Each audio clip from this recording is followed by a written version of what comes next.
Hello and welcome to this week's Let's Talk Business, UK's premier programme for current and future entrepreneurs. I'm Alan Coote. On the programme this week, we'll be spying into the fascinating world of private investigations to discover when a private eye could be beneficial to your business. How and why are businesses employing these services of a private investigation agency? Here to give me what I expect will be a fascinating insight into the world of the private eye is Andy Cross. Andy, what are the top reasons then companies approach the services of someone like you? Well, it can be for a number of reasons. Possibility is they may have somebody who is off on a long-term sickness absence. They could have a problem with internal theft. They could have any number of employee problems, and genuinely they may not know exactly which path to turn around. So we always urge people to call us in the first instance. We'll arrange a meeting if need be. If people feel uncomfortable talking over the telephone, it's a very sensitive matter, then we'll visit them, talk to them, they can explain their problem. From our years of experience in different fields and our complement of many members of different types of background staff, we're able to put some sort of plan together for them. It may be that we need to do some surveillance. They might have some computer forensics that we need to do. We do our own in-house fingerprinting. So again, that's something which has been used for many, many years in genuine police investigations, which we're able to conduct in-house and perhaps treat items that may have been handled, stolen or moved around. What are the things that you're sort of involved with at the moment? What do you see most of? There's a large variety of work that we get involved with. Tribunal work is fairly constant. We always have clients who've got problems with their staff who may be off sick, or they could be trying to put a fast one on their company. So what do you do then? Well, it depends on the individual scenario. I mean, if somebody's off sick from work, and 9 times out of 10, the company have probably heard a rumour because the person's been spotted, shopping or at a sports event or at the gym or something. And once these rumours go back to the heads of the company, they'll think, right, well, we've got an idea that this person may not be telling the truth. We need to prove it. So they'll call us, we'll have a meeting or a chat, and then we'll go and conduct some surveillance. All we're doing is observing. We're not making the person do anything that they wouldn't normally do. We're certainly not provoking them to carry items or walk long distance. We're literally just there to observe, to write reports, take photographs, take video where legal and appropriate, and then report back at the end of the session. Do several sessions to make sure it's not just a one-off, because people will then turn around and say, well, actually, I had some morphine painkillers that day and I was fine. I could get out of bed and walk, but I was in a lot of pain. You can't judge how much pain somebody is in by a photograph, but you can measure how far they're walking. You can see how active they are. We'll also be 9 times out of 10 supplied with their claim. So we can read through what they're claiming, and we will look at specific points and we will try to establish whether those points are true or whether they are being falsified. If they say that they're not mobile and they are, yes, then you'll pick that up. Yeah, exactly. And how are you taking photographs, taking video, and what's the extent that you can go as private investigators? Well, we have to be aware of privacy law, which is pretty much the same with any, newspaper photographers should be doing that. I know often they don't and they get in trouble. Pretty much all of our work will end up in a court, or it will end up in front of a solicitor. So we have to be able to present that absolutely correctly as far as the law is concerned. If we breach any laws, they may as well not bother employing us, because anything that we obtain is going to be illegal, or it's not going to be used in the eventual tribunal or the hearing. So we're very, very careful to be able to show our chain of continuity with everything. Our photographs, we don't trespass to take the photographs. We certainly try to avoid taking photographs if there's family or children involved. We go to great lengths to avoid any sort of problem with any reporting or actions that we take. What sort of things that the public might think that you can do, and realistically, although it might technically be possible, that you would go, actually, no?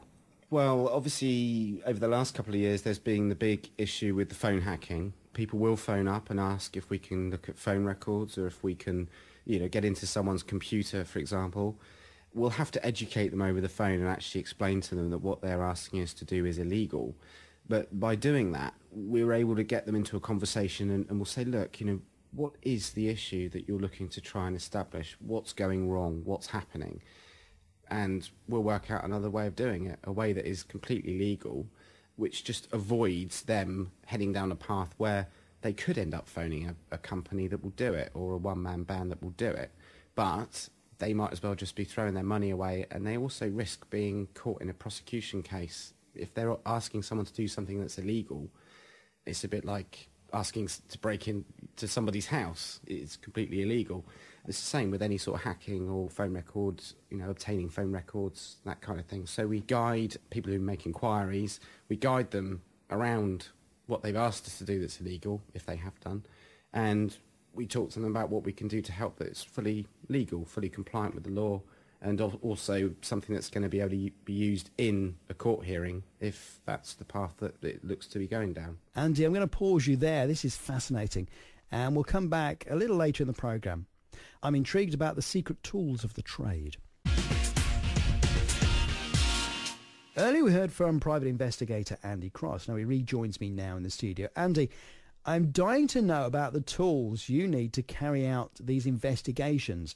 I imagine it's a box of expensive kit. Well, you could probably spend tens of thousands of pounds on equipment which will be out of date in a couple of years. The basic kit is a good SLR camera.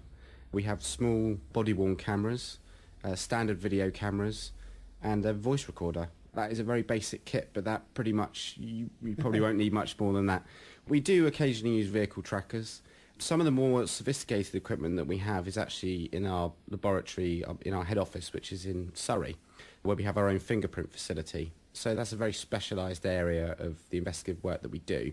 We can treat paper items, we can treat metal, wooden items, pretty much every household item or company item that's been handled we'll recover the prints from. And that's, again, a method that's been used for scores of years in any form of investigation, but it's rarely seen outside of the police and law enforcement, but it's quite a basic process.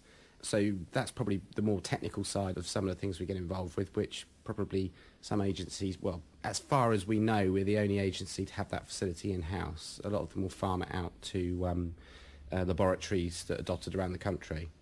And at the moment, the jobs that you got on, obviously you're going to take the names out to protect the potential innocents. What are you doing at the moment?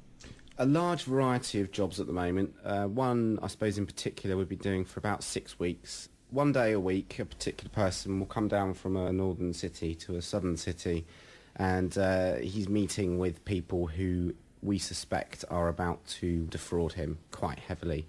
His company have asked us to look at him when he comes down for these meetings, and the more and more evidence we've collected over the period of time we've been doing it, which is, as I said, 6 weeks now, it looks to be that he's about to be put into a very serious position where a lot of the company secrets that he has been involved with, I think he's going to be conned out of them. He's meeting with a particular group of people who, I wouldn't say they're renowned for it because we're still finding out information about that, but we certainly know that they've been involved in it before, and he's probably going to walk into a big trap. Now we're looking to establish enough evidence that his company will then ask us to meet with him and show him what's about possibly to happen to him.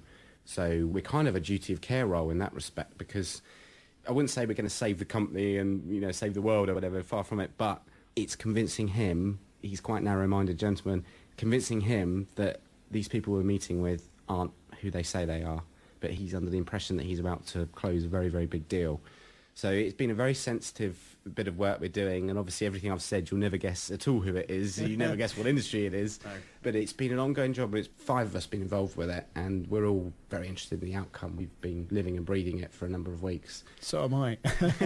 On top of other jobs that we do, we trace people. We find people perhaps who've been adopted at birth, and they get to a certain age, and they want to try and find their real parents. So we'll do that. So we have such a wide scope of work that you may think, that's you're heartless people doing this, but actually a lot of the stuff we do, we are actually bringing people together, and we're nipping things in the bud before things go wrong. So we go home at the end of the day at some cases, and we're very happy, the client's extremely happy, and unbeknown to us, we've absolutely changed their lives, and it can be very wonderful. Do you know, that's been fascinating, Andy. Thank you so much for coming in. If you want to know more, then as always, we put the details on our website, letstalkbusinessonline.com.